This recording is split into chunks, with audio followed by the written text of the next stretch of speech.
on a traité les différentes manières de pouvoir caractériser les filtres numériques, donc on peut retourner sur les deux grandes familles des filtres numériques qu'on a déjà vus tout à l'heure, qui sont les filtres à réponse impulsionnelle finie et les filtres à réponse impulsionnelle infinie. Donc on a vu qu'il y a des filtres récursifs et des filtres non récursifs. Ces deux grandes familles, chacune, elle a des propriétés bien particulières. Alors c'est ça ce qu'on va voir tout à l'heure. Alors, d'abord, comment on va pouvoir analyser ces filtres-là? D'une façon générale, les équations qui définissent les deux types de filtres, ils ont trois opérations élémentaires qui sont simples. D'abord, il y a l'opération retard, alors qu'on peut modéliser par un schéma bloc qui s'écrit sous cette forme-là, c'est z à la puissance moins 1. Donc, ça veut dire automatiquement que si j'ai ce petit bloc dans un schéma, je sais très bien que si j'entre avec un signal x de n, comme son nom l'indique retard, la sortie sera quoi? Elle sera x de n moins 1. D'accord? Bah, y de n, la sortie y de n moins 1, etc. Il y a la multiplication, équivaut à une multiplication par un bn. Tout simplement, j'ai un an ou bien bn à 0, donc je vais multiplier par un chiffre. Donc la sortie, bien sûr, elle sera mon signal x de n multiplié par cette constante là a. Il y a la sommation que vous connaissez toujours, donc je vais effectuer la sommation de deux signaux. J'aurai deux entrées et une sortie, et des fois je peux avoir plus de deux entrées. Alors je vais commencer par les filtres à réponse impulsionnelle finie. Donc ils sont caractérisés par quoi? Ce sont des filtres, donc c'est les filtres où lorsqu'on a traité, on a supposé que n est égal à 0. D'accord, dans ce cas de ces filtres-là, la sortie, elle ne dépend que des entrées et pas des sorties précédentes. D'accord? On l'a déjà vu, vous pouvez retourner au début du chapitre. Ce type de filtre, leur réponse impulsionnelle, elle est finie, ça veut dire elle va s'annuler au bout d'un certain temps, elle n'est pas infinie. C'est pour cette raison déjà la notation dit RIF à réponse impulsionnelle finie. Ça veut dire si j'attaque par une impulsion de Dirac, la sortie, à bout d'un certain temps, elle va être nulle. Donc la réponse impulsionnelle, elle est finie. Donc elle n'est pas infinie. Donc je peux les appeler de deux façons différentes. Je peux dire que soit ce sont des filtres non récursifs ou à réponse non récursif, ou bien ce sont des filtres à réponse impulsionnelle finie, des RIF. Donc les deux noms, ils sont exacts. Donc deux nominations qui est différentes. Et bien sûr, ils n'ont pas d'équivalent en analogique, donc je ne peux pas dire que ça c'est un filtre, par exemple, passe-bas ou bien passe-beau ou bien passe-bande, donc ce sont des filtres spéciaux, donc ils n'ont pas d'équivalence en analogique. Et aussi, ça c'était une condition nécessaire, que lorsque on avait travaillé avec les filtres, soit RIF, soit RII, on avait dit que ce sont des systèmes SLDI. D'accord? Donc, tout simplement, ce sont des systèmes linéaires, discrets, invariants dans le temps, et non pas le contraire. Et en ce qui concerne la réponse, l'équation aux différences de ces filtres-là, on avait déjà vu qu'elle s'écrivait sous cette forme-là. Alors, comme je l'avais dit tout à l'heure, remarquez avec moi, c'est fait exprès de choisir un autre indice. Donc, c'est la sommation des i est égale à 0 jusqu'à n a i x de n moins i. Je l'avais dit, je peux choisir p, l, m comme je veux. Donc, c'est seulement une variable. Alors, comment peut-on schématiser ce type de filtre? Tout simplement, ça c'est un exemple. Donc j'ai quoi? J'ai y de n. Bah, si je retourne à l'expression, y de n, c'est la sommation de i est égale à 0 de n à i x de n moins i. Donc remarquez avec moi que la sommation des x qui sont retardés, et bien sûr où il y a une multiplication avec un coefficient. Alors remarquez avec moi, j'ai x de n, d'abord il va entrer ici. Qu'est-ce que je vais obtenir là? Je vais obtenir, je vais écrire avec le stylet. C'est quoi? La sortie ici, ça va être x n moins 1. Alors là, j'ai une multiplication par b0, donc ici je vais avoir b0 x n. Oui, c'est x de n qui va entrer ici, va être multiplié par b0, b0 xn. Ici, xn moins 1. Alors bien sûr, là, je vais avoir xn moins 1 qui va entrer, donc je vais avoir ici b1 x xn-1. Pareil, bah, il sera retardé une deuxième fois. Donc, je vais avoir xn-2. xn-1 plus le retard. Donc, avec le retard, j'aurai xn-2. Donc, ce xn-2 va entrer ici, va être multiplié par b2. Ici, je vais avoir b2 xn-2. Même chose ici, donc, etc. des points jusqu'à bm xn-m.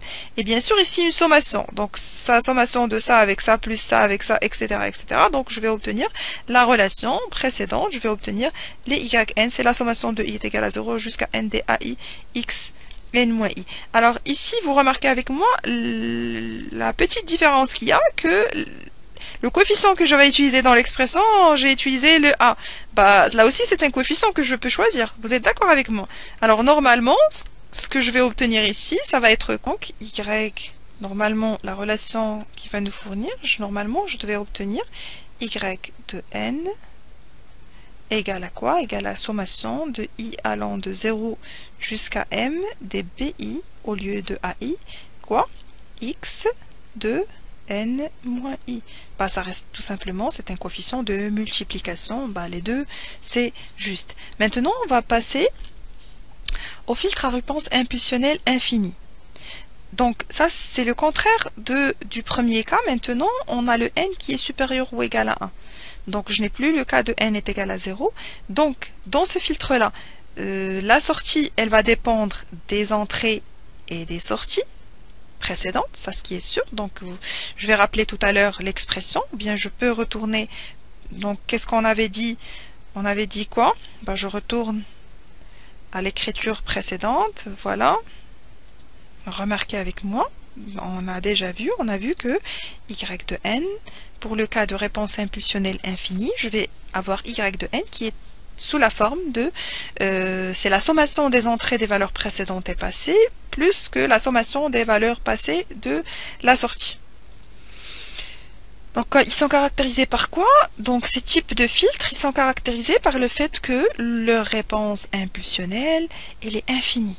Mais remarquez, dans cette écriture-là, il s'écrit la réponse à une impulsion. Donc, bien sûr, la réponse impulsionnelle, elle s'annule au bout du temps qui est infini. Ça veut dire elle va jamais s'annuler. D'accord? Donc c'est pour cette raison on dit que ça s'appelle les RI.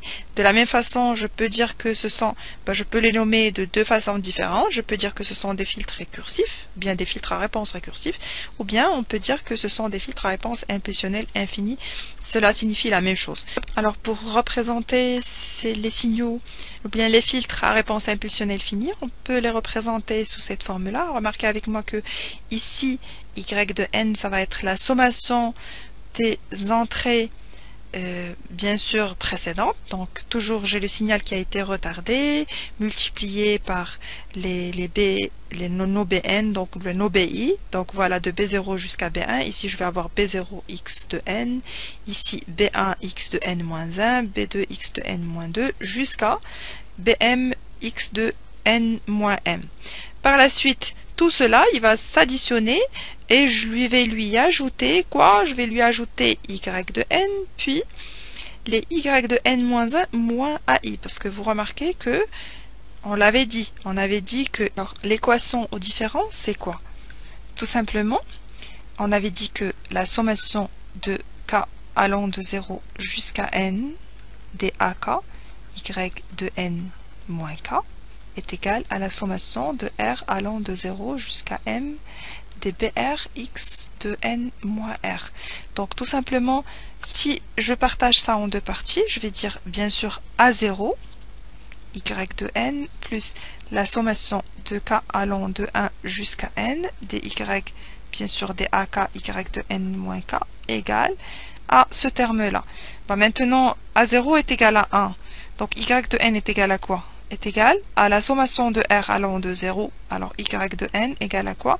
C'est la sommation de r allant de 0 jusqu'à m, bien sûr des x, plus ou moins? Non, parce que le terme il va revenir ici. Donc ça va être moins la sommation de k allant de 1 jusqu'à n des ak y de n moins k.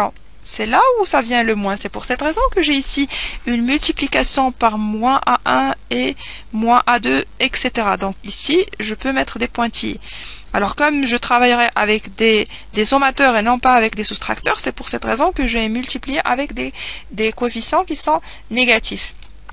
Alors bien sûr, si vous allez suivre le schéma comme on a fait tout à l'heure avec les filtres à réponse impulsionnelle finis, donc vous allez trouver exactement la même expression qu'on a ici. Je vais terminer par un tableau qui va faire une petite comparaison des deux types de filtres. Alors si je sais de comparer les filtres RIF et RII, je vais vous dire que les filtres à réponse impulsionnelle finis ils sont toujours stables.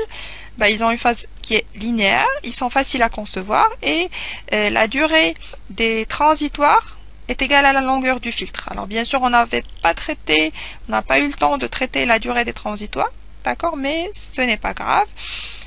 Pour les filtres à réponse impulsionnelle infinie, ils peuvent être instables, comme ils ont une phase non linéaire, et ils nécessitent, ça c'est un avantage, ils nécessitent moins d'opérations et de place mémoire, et ils sont plus efficaces que les filtres RIF. Alors avec cela, on va terminer ce chapitre-là. Merci pour votre attention.